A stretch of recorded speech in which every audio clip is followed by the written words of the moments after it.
Orang Melayu ada berpesan, kalau tidak dipecah ruyung, manakan dapat sabunnya, yang membawa maksud kejayaan memerlukan usaha, kesungguhan dan keberanian untuk mencuba. Begitu juga dengan perjalanan hidup saya, yang sentiasa percaya bahawa setiap impian mampu direalisasikan dengan tekad dan usaha yang berterusan.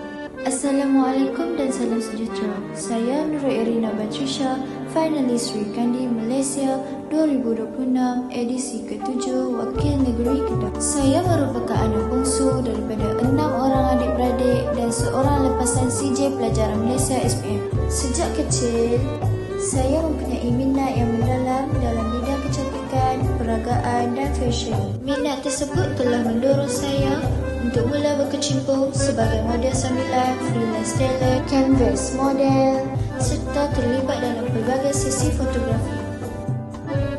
Pengalaman yang saya peroleh sepanjang pelibatan dalam bidang ini banyak membantu saya meningkatkan kemahiran komunikasi, membina keyakinan diri serta memahami kepentingan profesionalisme dalam setiap tugasan yang diberi.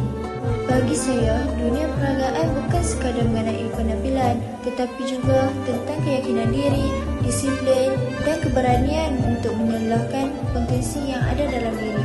Melalui platform Sri Kandi Malaysia, saya berharap dapat menginspirasikan lebih ramai anak muda untuk berani mengejar impian mereka serta membina keyakinan diri dalam apa jua bidang yang diceburi. Saya juga ingin menggunakan peluang ini untuk mengembangkan bakat, menimbulkan pengalaman baru dan memperluaskan jaringan hubungan dengan individu yang mempunyai visi serta matlamat yang sama.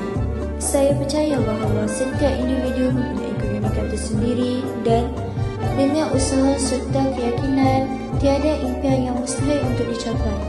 Dengan sokongan keluarga, rakan-rakan, masyarakat sekeliling, saya akan terus berusaha menjadi versi terbaik diri saya, memberi impak positif kepada orang lain.